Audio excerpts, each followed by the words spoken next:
We're in! Here we go! We Hey. are here, ladies and gentlemen, ready for the round 2 or the second episode of the Garage Area podcast for 2014. This is Adam Johnson and Chris Flynn in the studio once again.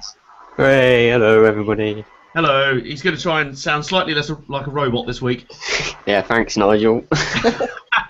He had a slightly Phil Neville-esque debut to commentary last week, but we're working on it. It's cool.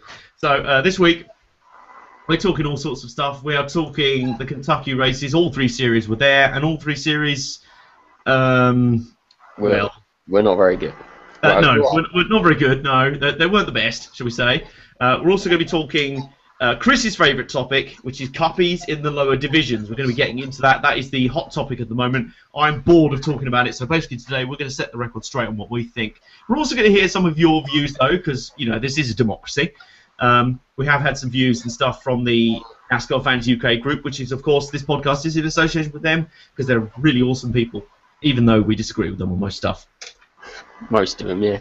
Most of them, yeah. We also have NASCAR Whelen Euro Series at Tours Speedway preview. You're saying, hang on, you did that last week. Well, we kind of got our dates wrong. It's actually this weekend, so we're going to preview it there. The first ever NASCAR race in a car park.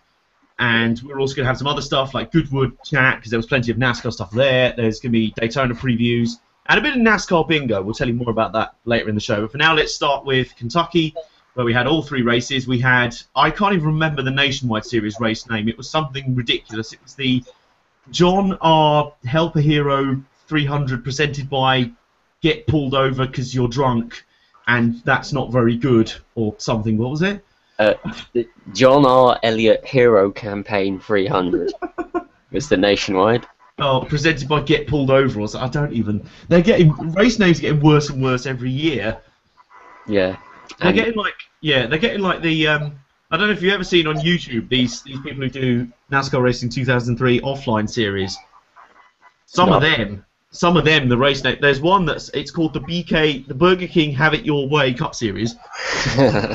And there was the What Would You Do for a Klondike Bar Cup Series, and presumably Brian France is a fan of those because he's taking inspiration now. So it's getting crazy. But anyway, all 3 series were racing at Kentucky, and all 3 series were won by Cuppies, as we predicted on the show here. How does the score stand? Because you predicted Kyle for both of the trucks of the Nationwide and Jimmy Johnson for Cup. Yeah, we got 1 free. Yeah. I believe we got 1 each, because I predicted Brad for the Cup and Brad for trucks. That was wrong. You got Kyle for the trucks. And Carl for nationwide, which is wrong. Yeah, Kevin Harvick got that, so yet another Cuppy. So Yeah. I guess that's the dominant topic we should probably start on, really. That's the elephant in the room, sitting around stinking out the room. So let's get down to it, shall we? Let's first, before you, because I know you're ready, you're waiting, you're primed. I'm going to let you off the leash in a minute, but first let's hear some of the arguments from our very own contributors on NASCAR Fans UK. Most of them have asked whether they can be on the podcast. All in good time, fellas, all in good time. We're still working out how this thing works, so for now, we haven't blown anything up yet, so just be patient. So let's have a look down. We have Simon Topham, who we mentioned last week, the world's greatest Jeff Burton fan. Yeah. Where did he even say? Oh, he makes the point about, and this is one that I believe Parker Kligerman tweeted about once, young guys learning from the Cup drivers. They like having them around. That's one. Actually, there's not that many in favour here. There's Chris Hill also says, if you don't have the Cup guys racing in Nationwide, you'd have a depleted field. I have my own points on that. There's Mine as well. There's also, has anyone mentioned that a common one is that no one would watch it if there was no Cuppies in it. Incidentally, I disagree with all of these as well, but I'm going to let Chris take it away in a minute. So that's about all the arguments in favour. Chris, take it away. Right, where do I start? Let's go through the list. I'm looking at the page now. You've even made a list. This is brilliant. I'm expecting you to like crack your knuckles in a minute. Like, right. I've already done that. Don't know where to start. Which one? Simon's. He says the cars would be the same, even if there was nationwide drivers in it, which is probably true because Penske and Joe Gibbs have quite a dominance. So I'd agree with him there. They do. And just like Cup, Roush's nationwide teams aren't doing very well. But at least they actually use nationwide for what it's supposed to, i.e. developing young drivers. And I want to see Ryan Blaney's and people like that. Yes. That going to be Cup guys one day, but are Absolutely. still learning. I want to see them race. I don't want to see Kyle Busch race, because we already see him race on Sunday. Yeah, I mean, like, it makes me laugh how people are like, oh, well, Kyle Busch has got loads and loads of wins. Yeah, about 75% of them were in nationwide when he was in the best car, and he'd already been in Cup for about 5 years. Yeah. Good point. Like, really? Yeah, and the young guys learning, I don't really get that. What can they learn by being destroyed? Exactly. If anything, it kind of ruins their self-confidence. If you turn up to the track every week, yeah, I want to get into Cup. Oh, here's all the Cup drivers. Oh, they're beating me. Oh, dear. So when they get to Cup, they're just going to get... It's just they've already been beaten loads by the guys, which is why I actually like Chase Elliott's attitude this year. He's beaten the Cuppies already. He's one of the few who actually did. So he will be set up for it. But, I mean, you can't expect... And it's not like the drivers aren't trying. Brian Scott last year damn near got wrecked racing Kyle Busch at Indianapolis. So it's not like they're not trying. Yeah. It's just, I mean, how many more ways can you say it? Cup guys are Cup guys because they have graduated out of nationwide because they're better. Yeah. They've already been in that series. Like, they don't need to go back there. Precisely. The only reason, in fact, sorry, I know this is kind of your rant on this, but I wanted to reply to Chris Hill's point on the depleted field. I actually believe, because at Kentucky last weekend there were depleted fields across the 3 series, I actually think the Cuppies are the opposite. They are hurting nationwide because they're taking all the sponsors and the good rides. Yeah, and we're not saying take the 54 away. Keep the 54 on the track. Put a Cup driver on the sidelines and put a nationwide driver in it. Sam Hornish should be running full season in that car. Yeah, and he'd be winning by miles because he's actually a Cup driver. But well, still, he's a Cup driver who's lost his.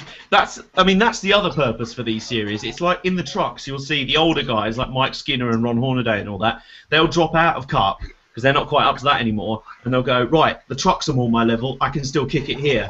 Yeah. And I think some of the truck series the last few years has had some of the best racing because you have that mix of wise and old veterans who are no longer Cuppies versus the young guys coming up. Yeah, truck series has probably been the best for quite a long time now.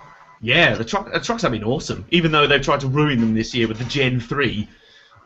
Yeah. But they still haven't succeeded. Trucks are still excellent. But yeah, I mean, on the point of depleted fields and sponsors and stuff, it was Tanner Berryhill. He drives the 17 in Nationwide. You don't often see him because he can barely last for about 50 laps. He's kind of a bit of a Norm Benning. But he tweeted, I mean, Brad Keselowski earlier this year was like, I'm confused. Why does the only profitable second tier in sport need changes? Wrong, Brad, incidentally, because you also have the Dunlop series in the V8 supercars, GP2, you've got the Rio Cup development series for British touring cars, you've got, Indy Lights for the Indy cars. Yeah, you've got loads of second tier series there. None of them let the top tier drivers run in them. I can't remember the last time Scott Dixon ran an Indy Lights race, can you? Or Sebastian Vettel destroying in GP2. Yeah, yeah, exactly. Like Lewis Hamilton running a GP2 race for the lols. Like, really?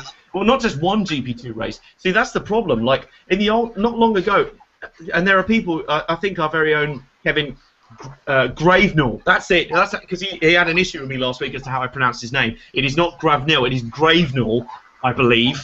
He's probably going to say I mispronounced it again, but still, I believe he said once that.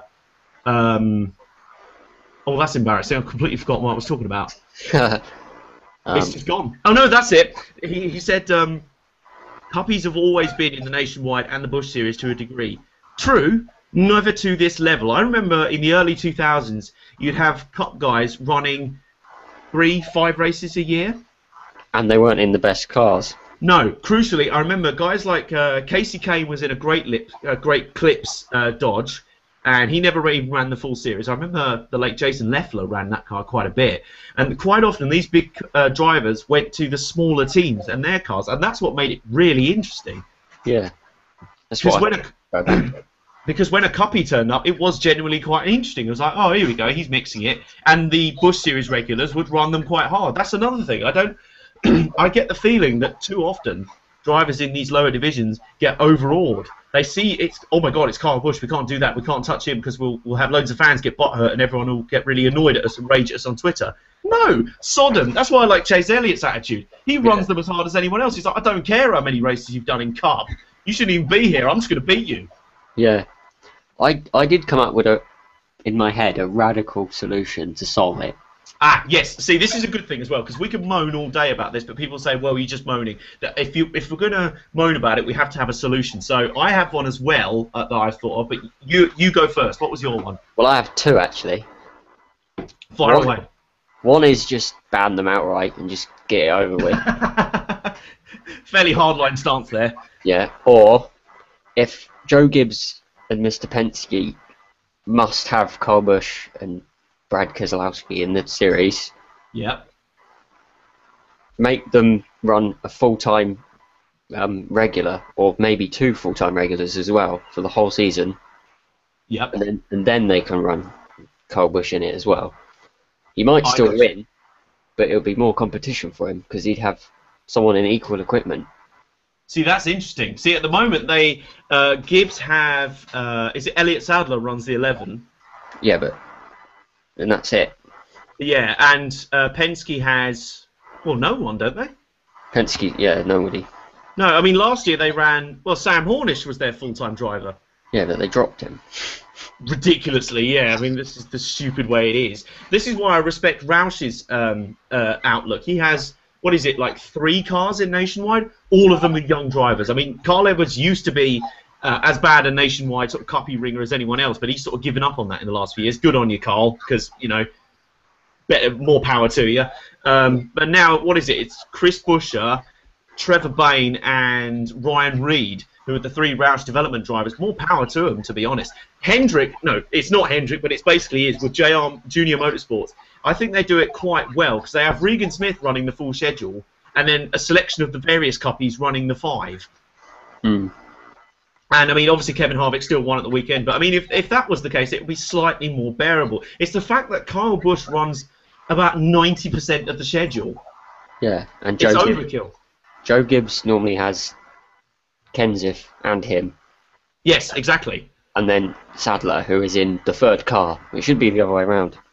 Yeah, really. I mean, and also, what's more confusing, there was a situation, I'm pretty sure, a little while ago, no, it was Chicagoland, last year, that was it, when Sam Hornish was leading, and it looked for all the world like he let his teammate Joey Logano in the 22 through to win the race.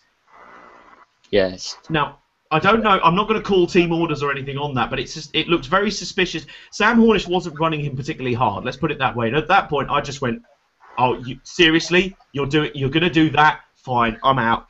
Forget it. That's just not... You're making the Nationwide drivers roll over in their own series. That's just... No. Yeah. Not even having it. And, well, I have a slightly alternative solution to that. I like yours, to be fair. I like the second one about make them sort of the 3rd driver out of 3 and have other ringers. Make them the main priority. My solution is based more about the number of races they can run. Well, I mean, mainly... You know, I mean, they said they'd solve the problem with the whole make the drivers only run for points in one division. Well, that didn't stop Kyle Busch, does it? Because the thing they're running for is owner points and owner money, prize money. Yeah, So solution 1, Cuppies can't earn owner points in other divisions. Yeah, simple. Simple. That would be. I mean, I bet you any money they'd go overnight, bang, gone. Sam Hornish full time in the 54. Thank you very much. That'd be it. Or if you want to still, because I don't deny that there is a certain appeal in Cuppies sometimes making cameos. I mean, Jeff Burton, my old favourite driver, he did it a few times. He never overkilled a season, but he was there occasionally. So if you want to do that, make it a case of... Actually, I have 3 solutions. This is the second one. Make them they're only allowed to run a set amount of races in another division. Nominate a total amount of races they have to run across the 3 divisions. If you're a Cuppy, obviously, you'll put 36 down for Cup, won't you? Yeah. So that will leave, say if it's 40 races you can run across the division, 36 in Cup, that leaves you only 4 you can do in Nationwide or Trucks. Do you see what I mean? Yeah, pretty much. So that leaves, I mean, because I mean there were a couple of the Cuppies, I think Ryan Newman last year did Eldora, the truck race. So if some of the Cuppies want to do Eldora or 1 or 2 truck races, fine, they can. But not 30 of them. You know what I mean? Yeah, exactly. Yeah, and the third one I had, slightly off the wall, basically, nationwide teams would only be allowed to run a Cuppy if they were below 20th in owner points. That would be radical as well, wouldn't it? Because literally, that would mean Kyle Busch would not be able to run for Joe Gibbs. He would be able to run for someone like Mike Wallace's team or something like that. Yeah, that might help them get sponsorship. Exactly. There you go. That's what I'm thinking. It's suddenly a bit of a story if you suddenly see Kyle Busch jumping into an unsponsored number 17 or something, and you think, oh, who's this little team? And they suddenly get. I mean, is it David Reagan who's doing, or David Gilliland who's running one of the Biaggi Denveste Ford Mustangs, I believe. And it's a similar sort of thing. I mean, you never hear about him because he's never at the front because the car is nowhere near a Gibbs car. But I think that would be very interesting, and it would sort of bring back that Cuppy cameo. That's the thing. Cuppies in Nationwide, not entirely bad, but they're stinking out the show. They're stealing all the wins. They're stealing the show. It's all about them, which it shouldn't be. Yeah, I think we've covered it. I think, I mean, that topic is now laying on the floor, knocked out. We're just staring at it right now. So, yep, that's all done, sorted. We're not talking about that again because I'm bored of talking about it, quite frankly. Yeah, so am I. It's that says something. Even you are bored of talking about it. Yeah, and I'm Chief Mona. Yeah, you are chief.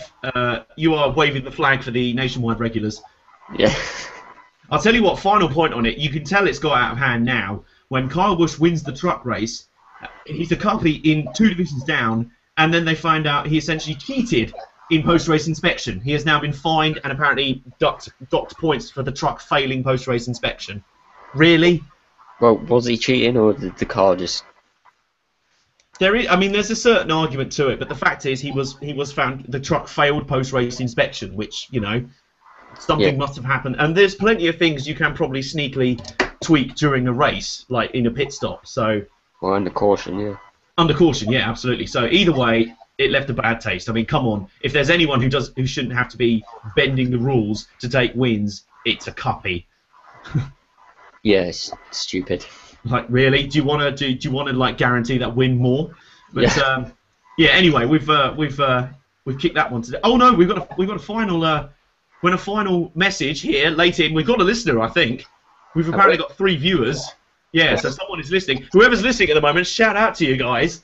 I don't know who is listening, but we do have Sam Smith-Davis from the NASCAR Fans UK page. He is listening right now. He's just messaged through saying he likes the Cuppies because when a full-time nationwide driver wins, it's even better, which isn't a bad point. Because remember when Chase Elliott went back-to-back, that was pretty awesome because both times he beat the Cuppy Brigade.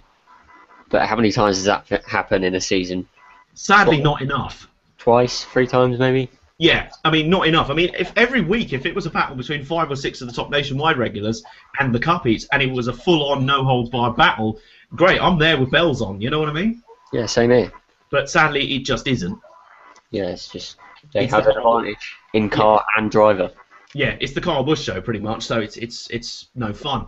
Anyway, speaking of which, the Kentucky race weekend just happened. Kyle Busch won in trucks, as Chris predicted.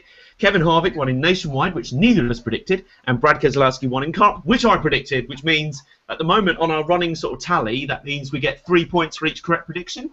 Yep, so it's 3-all. 3-all at the moment, so nice tense start to the predictions game. As for the actual races, Chris, tell us about it. You saw more of them than I did. Where should we start? Trucks? Any of them, really? Go up, and we'll start with trucks first. Yeah, let's start at the bottom level. Well, it looked like Bubba Wallace was going to give Carl some competition, but then he kind of didn't.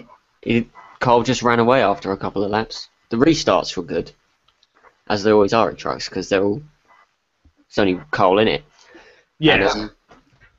And, he kept up for a while, and then Carl just took over. Yeah. Yeah, that sucks. I mean, it's kind of a shame. A few of the more competitive truck teams have been sort of lost sponsors and funding. I mean, last year you had a really good collection of rookies in that battling. I remember Jeb Burton, who's Ward Burton's son, I think, was really competitive last year, and this year he's been slightly less so. Yeah, there's a good group of rookies in there, and veterans mixed together.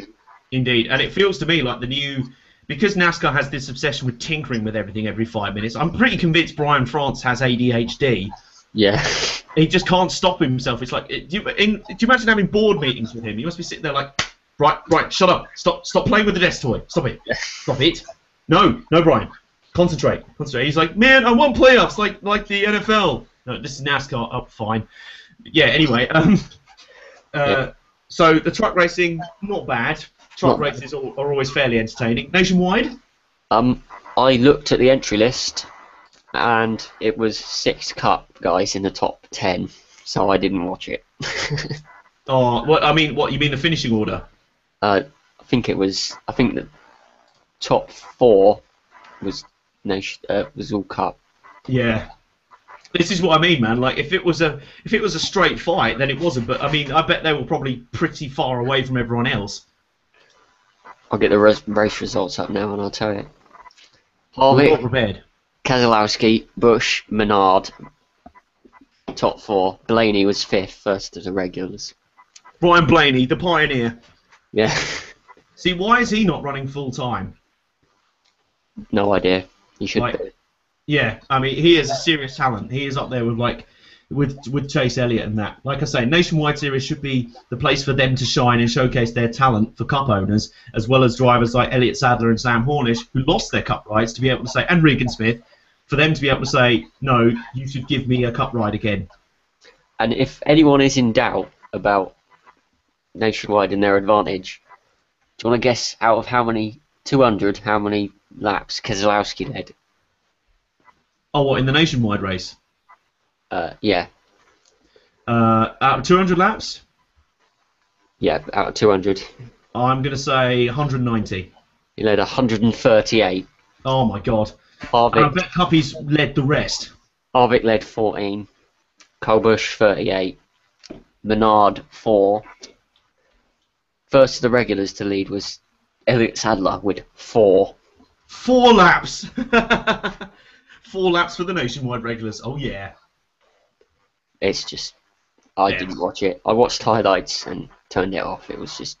Yeah. Also, quick question to everyone on the Cup regulars thing in Nationwide. It's maybe entirely unfair, completely different circuits, but tell me, Road America or Kentucky, which one was the better race? Yeah. Not even. Yeah, exactly. So on to the main event, the Cup race. Which Kentucky has been a mixed bag. I believe it was Simon made the point in the NASCAR Fans UK group that when Kentucky races in the day, it seems to be a better race. But this one was at normal time at night. And Chris, was it boring? It wasn't boring, but it was getting there. Stuff happened. But it wasn't fun. It wasn't entertaining. No. Penske were dominant, utterly dominant. Yeah. It seems to me at the moment like all 3 of the manufacturers all have their dominant team at the moment, and for Ford it's Penske, Chevy it's Hendrick, Toyota Joe Gibbs, and anyone else you can go screw yourselves. Yeah, it's the way it is. It's the money. Yeah, I mean look at Roush Racing, man. They're starting to fade. Yeah, it's bad. Which is why I almost hope that I mean, there's got to be. You're telling me there's got to be other manufacturers waiting. Hopefully if they stabilise the regs, as I say, if they just slap Brian France over the head and tell him to stop tinkering with things for 5 minutes, they might be able to stabilise the costs and get other manufacturers involved, which will mean these other guys like Richard Petty Motorsports or Ganassi Racing, who are like the 2nd or 3rd team for their manufacturer. If they suddenly, a new manufacturer turns up, if Dodge returns, please, fingers crossed, if anyone at Dodge is listening, please, we want you back, then they'll become like the first team for another manufacturer. I think that'll be very interesting. Yeah, it'll be. We've seen it happen in the V8 supercars. Yeah, manufacturers coming back like really quick in that. Yeah, I mean, look at that. Like literally within 2 years of them opening it out, you've got Mercedes, Nissan, and Volvo with potentially more on the horizon. Yeah, Dodge has to come back. I think it'll be awesome. Oh, Dodge, please. Dodge, come on. You can't say you're not spending any money on motorsport, because look at your Tudor United Sports Car Championship program. Yeah. Doing pretty well with that. I reckon you can do well with NASCAR. Come on, guys. Yeah. We're waiting. I've got my notes out. See what happened. Oh, TNT is the TNT audio goofs. The worst broadcaster I've ever listen to. Yes, now this is interesting. TNT, they're not doing it this year, and I think the whole time this year, the races they've covered, it's almost like, well, we're not doing it next year. We don't care. Yeah, they leave their mics on all the time. They can't read their own ticker. Oh my god. And Adam Alexander can't pronounce the drivers. He called, in the middle of the race, he called Brad Keselowski Bread Keselowski. Oh, that's brilliant. Bread Keselowski. Yeah. Oh, that's wonderful. To which Vicky, in the race chat, quick as a flash, replied, he must be related to Bertrand Baguette. That made me cry with laughter. Oh, there needs to be a badum-tish sound effect at this point in time. Yeah, and apparently Bertrand Baguette is a sports car racer. He is, yeah, and he used to do Indy cars, I believe. Did he? Yeah. I just found that hilarious and couldn't stop laughing for about 5 minutes. Oh, yeah, no, that was quite wonderful. So, yeah. That says a lot about the race if that was one of the most significant things. Yeah. When it's a night race, the race chat is what keeps most people awake, I think. That's pretty much it. Well, strangely, it works better for some tracks. Night racing works better for some tracks and worse for others. Yeah. I mean, Daytona at night was excellent this year. Bristol was excellent at night after rain delays. Otherwise, Kentucky not so. Yeah, this depends on the track. It does, and quite honestly, I think I know why they go to these places, because of Bruton Smith, and it's because of money, and it's because of dollars, and I know it's not going to change. It's just like F1's not going to change till Bernie Eccleston sods off. But I honestly believe there are just too many of these tracks, these intermediate length tracks, which are kind of similar. Yeah, and there's a quick fix as well, which everyone can see. Which is? Take downforce away. Oh yeah, but no, they said, no, our solution, we're going to take horsepower away, because that's going to fix it. No. It's going to make them easier to drive. Exactly, yeah, it's like, just stop it. Or, alternatively, why not remember the roots of NASCAR, which was short track racing, which is, as we know, whenever they go to Bristol or Martinsville or Richmond, consistently really fun. Yeah, it's just places like Rockingham haven't got a race. It's like, I think all that needs to happen is that someone needs to, because I know why they go to all these intermediate tracks, they can fit loads of people in the grandstands and get a load of money out of it. Fine, brilliant. But what they need to do, the reason why Bristol and Martinsville and that have kept their dates, very popular races with a lot of history, and also look at Bristol, huge grandstands all the way round. Yeah. We just need someone with enough dollars in their back pocket to go, right, let's really renovate Rockingham and make it huge grandstands, make it this really big, must-not-miss event, because the racing itself is brilliant. You can't tell me people don't enjoy the races. When the trucks went there, I think it was last year, excellent race. It was awesome. Yeah, I keep watching NASCAR on their YouTube channel, uploads classic races. Oh, yeah. And I was watching Rockingham ones, and it's just a brilliant track. Like, I swear to God, every single finish there, I remember from when Sprint Cup was there, or Winston Cup was there, was side by side. Yeah, it's just a good track that makes good racing. Yeah, you had Matt Kenseth versus Casey Kane in 2004 at the last race there. I believe you had Johnny Benson got his one cup victory there against Mark Martin. So much good racing. Yeah, and it's just... And there's other tracks. Gateway is a brilliant track as well. Gateway, obviously, trucks went there a little while ago. Yeah, and I think that needs at least a nationwide race. Yeah, I mean, we can save this topic for another video, but there has been discussion about other dirt track races seeing off the success of Eldora. We'll save that one for when Eldora comes around. That's another topic. But there's another place they can go. And quite frankly, it's quite funny at this stage how Sprint Cup itself is very conservative with its scheduling. It's like, oh, we got a new race. Where is it? 1.5 mile cookie cutter. Great, we've not got enough of them. But in nationwide and truck races, they are the ones who've actually had the kind of brass neck to do different things, go to different road courses, even have a dirt track race, do stuff that people thought, wow, that's kind of off the cuff and a bit experimental, and they've succeeded. Yeah. So the fans love it. You can't tell me that Cup view it as a risk when the fans have loved it. Yeah, I mean, what would you rather have? 2 Texas races, or a race somewhere else like Rockingham or Gateway for Cup? Much rather. I think a lot of the tracks on the schedule, as I say, it's down to Bruton Smith ultimately, but a lot of the tracks on the schedule, I reckon there's only a few tracks that deserve 2 dates. Stuff like Daytona and Darlington and Talladega and Bristol, they deserve 2 dates. You can't tell me something like Texas deserves 2 dates. Or Pocono. Or Pocono. Oh my God, really? Yeah, and then there's plenty of room to go out. I mean, in the old days, NASCAR used to race like 48 times in a season, so you can't tell me there's not room for places to go, you know? Yeah, there's hundreds of ovals all across America. There's loads of tracks they can go to as well. I mean, it still to this day annoys me that they took Nationwide and trucks away from the Indianapolis Raceway Park. Yeah. Because those races were better than the Cup race over at the Brickyard. And was it Milwaukee Mile has lost all its races as well, hasn't it? Milwaukee, yeah, another one. North Wilkesboro has long fallen into decay, which is a real shame. Yeah.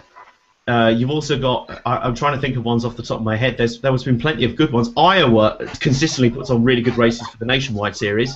Yeah, there's hundreds. We could be here forever. But we probably shouldn't be, so let's move on. So there's Kentucky knocked out for you. Kind of uninteresting. I've got a few other things to say. I'll go through. You do? Go ahead, go. Ryan Newman, third. Big surprise, because RCR's rubbish.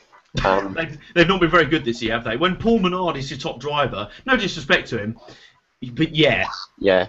HMS, 5th, 6th, 8th and 10th. Still.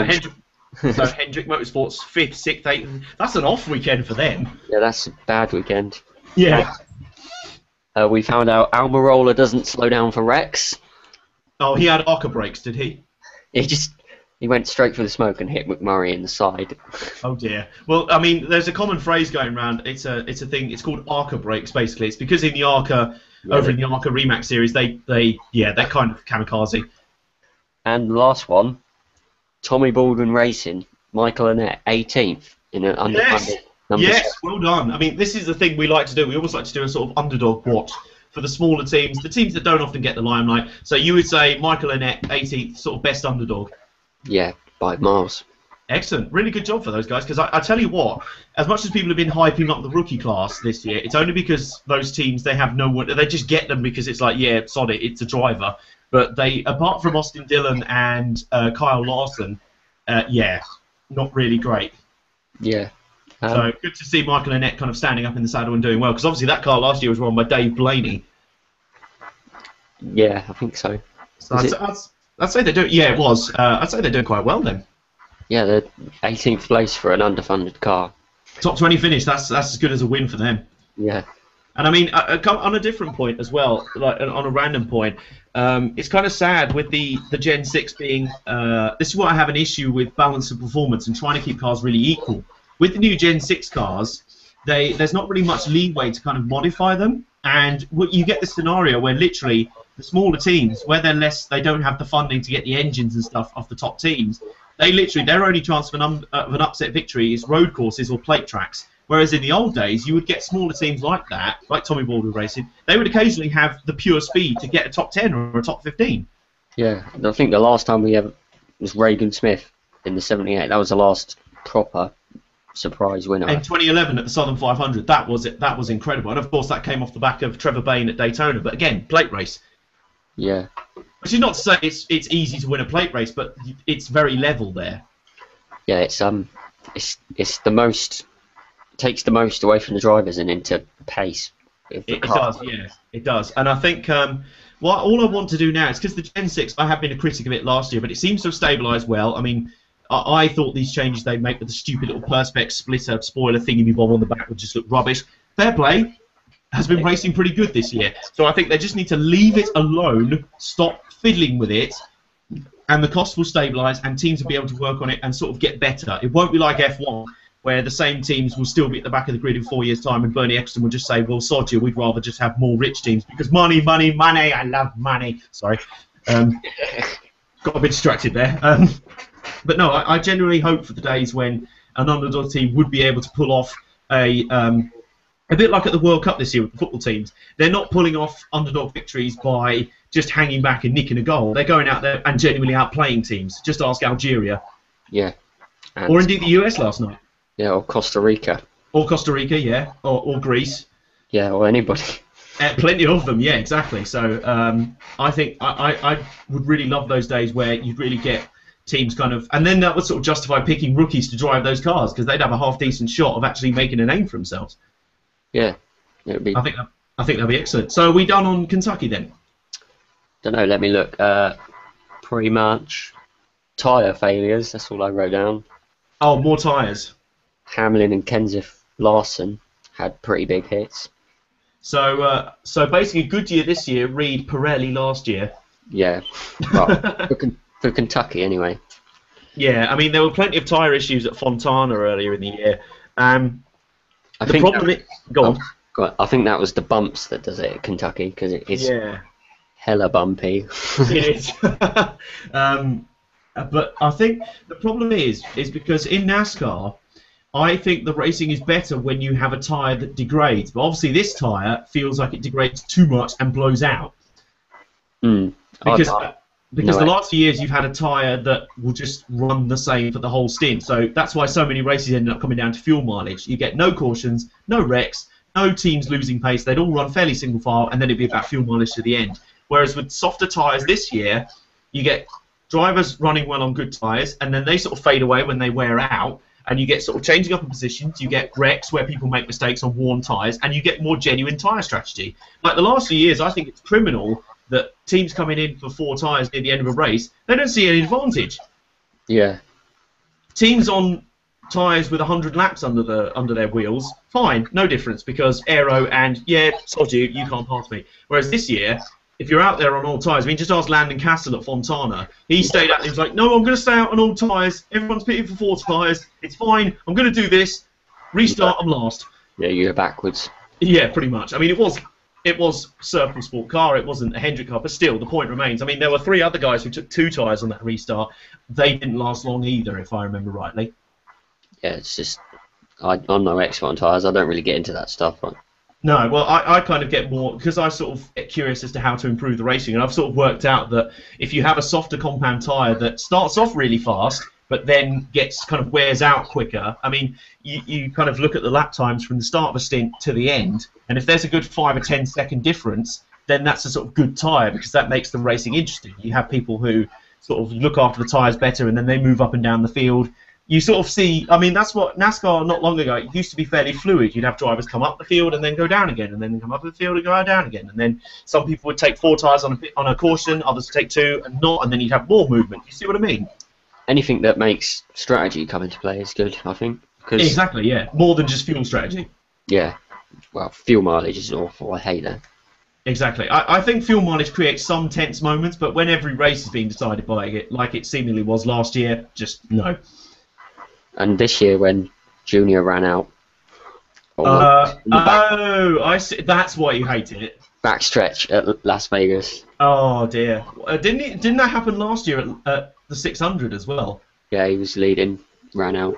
Oh no! Final lap as well, wasn't it? Yeah, both. I'm just rubbing salt in the wound now. Head desk. That's what I did. Oh dear. Well, at least it's like a nearly win. At least like with Kurt Busch earlier this year, it was just like blow up early. Oh. At least he's doing well. Oh. At least it's not like 2009-ish when he's running 22nd. Who, Kurt or Dale Jr.? Dale Jr. Oh my, yeah, he was kind of anonymous that year. The only significant thing he did in 2009 was wreck Brian Vickers and half the field at the 500. Yeah. That was kind of spectacular. But anyway, do you reckon we're done with Kentucky now? Yeah, pretty much. Awesome. Okay, let's move on to. I've got the list of topics over here. I'm prepared. I'm prepared. I've got notes. You have got notes and everything. I applaud you. You're getting better than this, so I am. Here we go. We got it. So Kentucky's done. We've done the Cuppies in nationwide. Blah, blah, blah. Brief chat about Goodwood. That was the previous weekend gone, and there was plenty of NASCAR presence there. Yeah, to anyone that went, I am unbelievably jealous that I couldn't afford it. Oh, I mean, it is expensive, but when you get there and see how much stuff is there, it is unbelievable. Yeah. I went in 2011 and there wasn't much NASCAR stuff, but this year it looked like it was unbelievable. And I think one of the significant moments from a NASCAR perspective, I mean, you had Richard Petty there in his original 67 Plymouth GTX. That was awesome. You had an original Junior Johnson, the original JJ, ladies and gentlemen. The one and only Jay Johnson, that's him, Junior. And you also had a Fred Lorenzen Ford. You had Mike Skinner in a Toyota pickup truck. and a IROC car, I think. There was an IROC car. There was Patrick Friesecker in a specially modified Red Bull Toyota, which was just doing donuts and burnouts all over the place. Lovely American hooligans. Yeah. Driven by an Austrian, obviously. And I think the most significant one was in the hill climb shootout, because obviously most of the cars, they're really expensive race cars. They just sort of cruise up the hill. But some of them, they go for a timed run. Yep, it was good last year. It was, and this year it was very entertaining, because, I mean, Sebastian Loeb took the hill climb quite comfortably because he was in his Pikes Peak Peugeot car, which obviously hill climb car, kind of specialised for this event. Yeah. But I'll tell you what, one of the surprises for me, and it surprised the commentators as well, because the British commentators were like, well, here's some NASCARs, and, well, yes, they do some NASCAR-y stuff, and it was just like, oh, shut up. Yeah, they have 900 horsepower. You're a moron if you think it's not going to go fast. Yeah, exactly. It's like, dude, you kind of proved the stereotype right that like most motorsport fans, it's F1 or nothing for them. But anyway, I love the sound of shock in their voices when they'd all obviously Sebastian Loeb had just gone up and he was like, well, yeah, Sebastian Loeb was brilliant. And then halfway through, Max Papis took a Austin Dillon #3 Chevy up the hill, and at the halfway stage, he went faster than Sebastian Loeb in the first half of the run. Yeah, it has 900 horsepower, by the way, lad. Yeah, and I'll tell you what, I mean, in the end, he sort of was about 4 seconds off, because obviously, I mean, it's not built for a hill climb, but I'll tell you what, if you can find it on YouTube, watch his run. It is full commitment. He's nearly in the hay bales the whole way up, and you're just like, wow, that is awesome, considering that the race car is almost wider than the single-track Goodwood hill climb track. Yeah. It's just epic. I remember Mike Skinner in the truck also went up in a time run, I believe. I don't know his actual time, but I believe he was fairly quick as well. Yeah, I hate the stereotype that NASCAR is they can't do corners and stuff. It's just I have friends of mine who are also into motorsport, and that's all I get. It's like, how hard can it be to turn left? Ask Juan Pablo Montoya. He was an F1 driver who did NASCAR. Ask him how many wins he got because it's so easy to turn left. Ask Stereo Frankie how hard it was. Absolutely. Ask Sam Hornish. Yeah. Ask Marcus Ambrose. Yeah. Ask people in the 60s who used to do Le Mans and F1 racing and then would go and do NASCAR, like Mark Donoghue and Dan Gurney and people like that. Yeah. You want to go ask them how tough it is to turn left. And I guess speaking of turning left, sorry, were you going to say something? Yeah, we're preaching to the choir because this is a NASCAR fans. We're preaching to the converted, yeah. But if we can what happened there? And they're like, actually, it's kind of not. But anyway, speaking of only turning left, brings us on neatly to our next topic of discussion, which is the NASCAR Whelen Euro Series. They are at Tours Speedway this weekend, aka Asda Car Park. Yeah, and we may have wrongly covered it last week. Yeah, pretty much. We kind of talked about it a lot last week, except the race wasn't actually last week. It's this weekend. So the Whelen Euro Series will be there. It'll be 4 races total, and I believe it is being streamed. I will hang on. I wonder, Chris, do you want to talk about it for a bit whilst I find the link to a site that is streaming the races this weekend? What do I say? Stuff about the race. Oh, the racing at Brands Hatch was amazing. 30 car fields. Lots of action and contact. Yeah, fair bit of contact. Basically, one guy mounting another through Druids, wasn't it? Yeah. And quite amusing. Paddock Hill Bend. I didn't see that one, but we saw it on the telly afterwards. It was pretty bad. Oh yeah, that was fairly entertaining. I mean, a problem with the Whelen Euro Series this year, and most of the touring series this year, is that the TV coverage, the live TV coverage, hasn't been that great. Oh, it's awful. Yeah, you have to wait like 2 weeks for any highlights packages on Motors TV for the Whelen Euro Series. And then it's like they show a lap at a time, and then they have a break. Yeah, it's like, dude, do you really want to play to the converted, you really want to try and turn Europeans onto NASCAR? You're not doing a good job of it. Yeah, it needs someone to rescue it. Yeah, but apparently the Canadian Tire Series coverage isn't that great. Most of it's tape delay, but at least they get the full race. They don't get lame highlights packages. Yeah. So anyway, there is a site. I'm not gonna find it now because I'll be here all day. There is a site that are live streaming the races this weekend. Because last weekend there was some guy randomly live streaming it. It was basically a guy with a camera set up in the crowd. It was as ghetto as you could like, but it was fairly decent, actually. And I remember what I watched of it. It was a bit of a wreck fest. Yeah, it was action packed. It was pretty action-packed, and that's another reason why I think NASCAR just needs to go back to more short tracks. They are the root of NASCAR and the most fun. I mean, I'm not saying every race should be like. There was some videos going around this week of some people at the Bowman Gray Stadium racetrack in America where it was a late model race, and they literally just after the race started fighting with their cars. Yeah, that's not. It was like two kids in a video game having a fight. It's just like, really, you're grown men. Seriously, just stop it. But anyway, I mean, consistently, short track racing has been brilliant. So if you are going to only go to one oval in the year, NASCAR Whelen Euro Series, you've picked a good one because I believe it's either, I think it's half a mile. Isn't it 0.4? Yeah, no, it's 0.4 of a mile. Yeah, 0.4 mile track. No pits or anything. Both ends are banked this year. And I believe that makes me laugh every time. Yeah, because they only had enough money spare from all the car washes last year to bank one end. But this year they've banked both, so it's a proper oval now. But I mean, you don't need banking to make a proper short track. I mean, some of the best tracks around have been flat. Yeah. But then again, I mean, Martinsville, but then again, it does kind of help. I mean, it would be quite entertaining if it was progressive, although just ask Bristol about how you can ruin a track by making it progressive banking. Yeah, although some flat tracks are crap. New Hampshire. Oh, New Hampshire's not great, no. But I mean, short flat tracks are generally quite entertaining because there's normally a single line, and that's the good thing about Tours Speedway. I mean, at Bristol, they suddenly tried to develop this thing about how, oh, well, you know this whole thing that everyone loves about it being a single file track and the only race line is the bottom, and if you can't get down there, well, that sucks. Well, everyone knows that good racing means multiple lanes, so let's make Bristol have multiple lanes. And then every race when they had progressive banking sucked because there was absolutely no battling. And there was one line and it moved to the top. Yeah, now they've sort of cocked it up because there's one line which is right up the top, which just means you try and go to the bottom and then the guy just blasts off the outside of the corner. So it's kind of, the racing's better in a sort of cack-handed way, but it's still not perfect. Yeah, I mean, literally, it's still, you go back and watch a race from, I think they ruined the banking in about 2008, I think. You watch any race before then with any kind of car, even the COT ran pretty well there. Any race where it was just single file at the bottom, brilliant racing. Yeah, just move the guy out of the way. Yeah, absolutely superb. The amount of times, the amount of heated exchanges, the amount of battles for the win, it was just fantastic. Yeah, Dale Earnhardt, Rusty Wallace, fighting after. Dale Earnhardt and Terry Labonte. Yeah, only meant to rattle his cage. Only meant to rattle. Yeah. I remember one year there was a Matt Kenseth and Jeff Gordon had a bit of a shove. I think it was in 2006 when Kurt Busch won, and him and Kevin Harvick had a battle, and then Matt Kenseth and Jeff Gordon got in a pushing and shoving match in the pits. It was brilliant. Yeah. That's what you want to see, is the fans. That's actual like theatre and racing and stuff, and it's actual good stuff, not just some people going round in circles for 2 hours. Yeah. Well, don't say that. You might get shouted at for that. Well, yeah, exactly. I mean, literally, like some of the races, especially last year, some of the races, I was sitting there going, you know, some of my British friends say NASCAR is just people going in circles for 2 hours.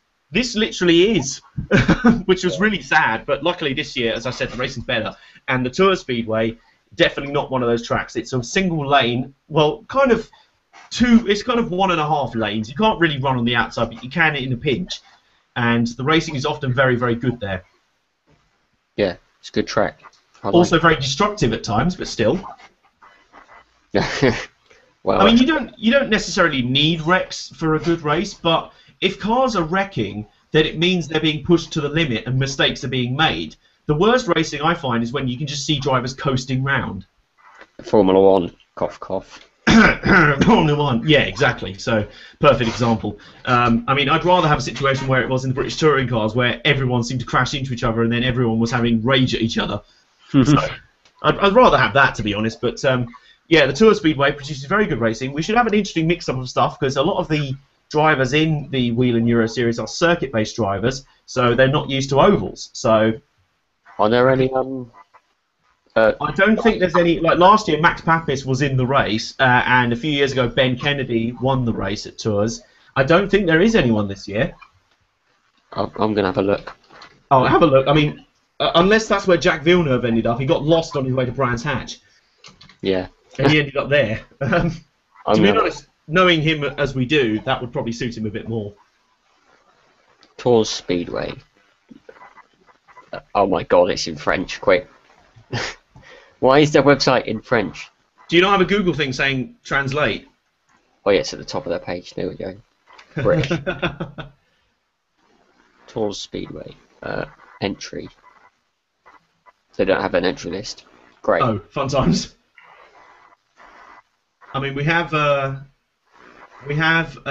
basically we have a lot of drivers, as we said at Brands. We have a lot of drivers with circuit racing pedigree, but not much oval racing pedigree in there. So even Anders Villarino last year was kind of pushed and shoved around a bit, which was quite entertaining. Right, I found it. Oh, you found it? It's here. Eddie Cheever the third. Is he done? He's over, isn't he? He's a regular, yeah. Yeah. No, there's no one. No one. Okay, interesting. So it'll be an entirely sort of circuit racing pedigree type field.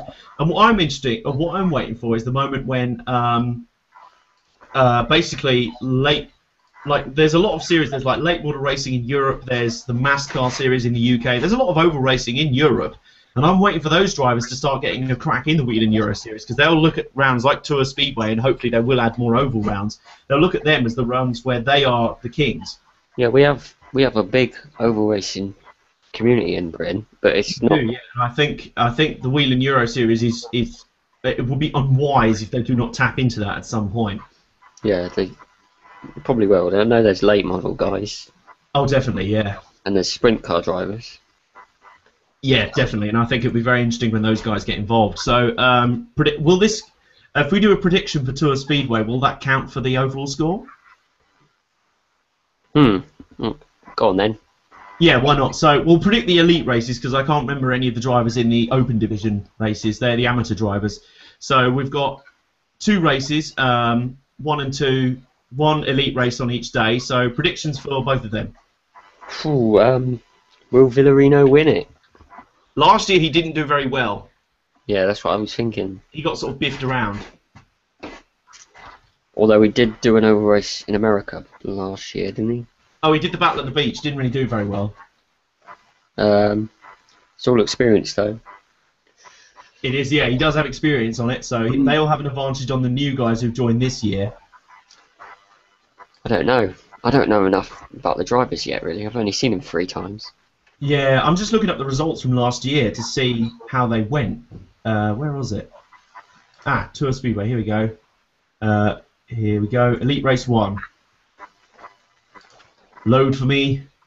My internet's very slow. Here we go. Frederick Gabion won the first race last year. Max Papis second. David Amaduzzi third. I don't think he's still in it. Jan Zimmer was fourth. I think he's still in it. Bertrand Baguette was there. Wow. Bertrand Baguette was there, the guy we mentioned earlier. And to answer your question, Villarino was 10th in the first race, and I seem to remember he got wrecked out of the second one. I'm going to go for... Yeah, Freddie Gabion swept the weekend. He won the second one as well. Do I go for him? And, oh my word, look at that. I mean, in the second race last year, it was an 110-lap race. 11 of the 24-car field finished on the lead lap, and everyone behind were many laps behind. I'm going to go Eddie Cheever the third. Why not? For both races? I'm going to go Eddie Cheever and Gabion. Gabion is still in the series this year. He's obviously on the entry list for this year, I believe. Yeah. Yeah. Okay. So I will go for. I believe Wilfred Bosena is still in the series. He is in this year because I believe he liked my American Speedfest YouTube video. He's still in it. So I'm going to pick him and Gabion, 1 race each. Okay then, that's done. So there you go. Because I remember, as I say, looking at the results last year, there were a fair few cameos. There was Bertrand Baguette, there was Max Papis, there was Rick Crawford, who's a truck driver. But not so this year. So this year is going to be very interesting, and it's going to be more entries. It's going to be a very entertaining race. So we'll post up the link for where you can watch it on the stream. We'll post it up with the YouTube video and everything else so you can watch it this weekend. Obviously, the big NASCAR races to watch this weekend, most people will be watching, will be the Daytona races, which I believe it is Nationwide and Cup will be at Daytona. I don't think the trucks are running this weekend. No, I don't think they are. No, it's an off weekend for the trucks, but the top 2 are running this weekend. And I believe the Nationwide race is another Cuppy Fest. Let me have a look. I think it is. Casey Kane. Darrell Wallace Jr. is in a JGR. Darrell Wallace, yay. That sounds like it could be a bit better. Casey Kane. So hang on, Kyle Busch is not in the race. No. Wow. That's astonishing. Wow, this is pretty good. Might watch it. Castle, Scott, Dylan, Jeffrey Earnhardt, Casey Kane, 1. Is Trevor Bayne a Cup guy or no? He's not really. He doesn't really count. He runs part-time in Cup. Oh, Joey Logano, he had to be, didn't he? Yeah. Carl Larson. Oh, Carl Busch. I knew it. He was hiding at the bottom. He was hiding there. But, I mean, the thing is with Daytona, the strange thing now is that the Nationwide Series there isn't that great because they still run the sort of tandem package, except earlier this year at Daytona, they banned tandeming. Yeah, it's stupid. That was... So it's a classic example of NASCAR not taking the easy solution and just trying to pile on stupid fixes, and then it just ends up as a bit of a mess. It was a quick solution to a one-time problem. When they could have just fixed it another way. Yeah. And, well, this weekend we're going to introduce a new feature on the show. This was inspired by another Facebook group I'm part of, Sim Racers Garage. It's something called the NASCAR Bingo, and it's a certain selection of things to cross off. It's a little game you can play when you're watching your NASCAR this weekend, and it's certain things to watch out for, such as, for this weekend, I've got some ideas, stuff like stupid penalty for tandeming in the Nationwide race, TNT audio errors. Leaving mics on. Leaving the mics on, yep, that counts. Adam Alexander mispronouncing someone's name. Yep. A mention of, I mean, what else could we go for? Oh, Cuppy winning the Nationwide race and people moaning about it online afterwards. That will probably be us. That's a certain. That's a certain, yep. What else is there? Someone getting wrecked in the green-white checker. Yeah. Coming to the finish. That always happens. I mean, Kyle Busch got wrecked about 3 times straight in the July Daytona race. What other ones could we put down that you think of at the top of your head? Dale Jr. sweeping, yes. Is he in both races? No, he's in the Cup race, but if he wins it, he will win the 500 and the 400. Oh, yeah, obviously. Well, there's the thing we can mention, Dale Jr.'s record on plate tracks. Yeah. Because the commentators always bring that up. And if Michael Waltrip's running this weekend, they'll always mention that he's a factor on plate tracks, even though he kind of hasn't been for about 5 years. Yeah, he's... Not since he left Dale Earnhardt Incorporated was he kind of a factor. Yeah. Much as I love the guy and all. Yeah, he's a good guy, but he's not been very effective. Yeah, not great. People... Here's one to add down for the bingo sheet. People whining online about either wanting tandem racing to come back in Cup or the old style pack racing, even though what we have now is kind of like the old style pack racing. Yeah, except you can't touch the guy in front because you get penalty for bumping. Well, that's only in Nationwide, funnily enough, I think. Yeah, it is. But as I say, the Daytona 500 this year, absolutely brilliant. I will never forget the moment where I was watching it and I looked up and I thought, wow, this race has gone fast. They're racing like it's 30 laps to go. And I looked up and it was like lap 45 of 200. And I was like, what? Yeah. This is crazy. I remember standing up in my front room at, I think it was 4:30 in the morning, screaming. Oh, my God. Oh. And 2 to go, I couldn't speak. I was just like, yeah, come on. Well, it was an astonishing race. I mean, by that point, Kurt Busch, my favourite, wasn't a factor, so I was just watching it as a neutral, and my word, it was a sensational race. Yeah, it was brilliant. So let's hope for more this weekend, shall we? Because the whole race is under the lights. There won't be any need for a rain delay to get it under the lights. Yeah, I just hope it doesn't go back to normal Daytona when it's waiting. Single file, yeah. Waiting for the last half. Or last. Yeah. Let's hope not, shall we? So, predictions for the races then. Dale Jr. and... Sorry, I have to go with Dale Jr. Religion. Nationwide race. I'm going to go with Darrell Wallace Jr. Why not? Outsider. Is Darrell Wallace Jr. in the 20 car? Yes, 20. Ah, he is, because last year Matt Kenseth was in that car and he won fairly comfortably. Is Kurt Busch in the Nationwide race? Not that I can see. No, okay. Well, I remember last year he ran a special Phoenix scheme. It was in the Days of Thunder paid scheme, Yeah. which I remember was pretty good fun. No, he's not down. Okie doke. I'm going to say Casey came for the nationwide race. And for the Cup race, he's been quiet recently, but he's superb in the July Daytona races. Tony Stewart, why not? I'm not going to go Dale Jr. with me then for the sweep. No, secret. Well, I mean, obviously, this is competition now. I have to win points, so I do secretly agree with you. I do think Dale Jr. will win, but my other pick would be Tony Stewart. Good pick, solid pick. A very good pick. I mean, it's quite funny how he has never won the 500, and yet he has the record for most wins in the July race. Yeah, and he's a bit like Dale Earnhardt was. He could win everything except the 500. Except the 500, yeah. It'd be one of those things. He'll be coming up on retirement and finally win the thing. Yeah, just like the great man. Yeah, indeed. But hopefully the racing should be pretty good this weekend with any luck. And I think that's about it. Yep, I think that is. Yeah, I think we're done. Are there any shout-outs we missed? You got your shout-out in for Nigel, didn't you? Yeah, Nigel and Vicky's shout out. Oh, who was it? Oh, Andy wanted me to mention bacon for some reason. He's got some weird fascination with bacon. He's got some sort of fetish to that thing. We won't explore that on here. Yeah. So yeah, shout-outs to all you guys. Shout-outs to everyone in the NASCAR Fans UK group. This podcast is presented in association with them. They're a great bunch of guys. We hope you enjoyed this week's episode. Next week we'll figure out more. Like we've had people listening to this show. Whoever is currently saying there's been 3 to 5 listeners during this broadcast. So whoever you are, shout out to you guys. You're legends. You are officially the first live listeners to the Garage Area podcast. And hopefully next week we'll have had it figured out. We'll publicise it more, so we'll get more people to listen to us live, unedited, with all the gaffes left in. Yeah. Pretty much. But when you hear this later, this will be going out as a podcast on YouTube. It'll have been edited and will sound like we know what we're talking about. Yeah. So this has been me, Adam Johnson, and Chris Flynn. Do you prefer Chris or Christopher? Chris. Chris, okay. And Chris Diego. Where does Diego come from? It's a long story. A very long story. Okay, well, this is me, Adam Johnson, and Chris Flynn. This has been Garage Area 2 for 2014. We'll see you same time next week, shall we? Yep.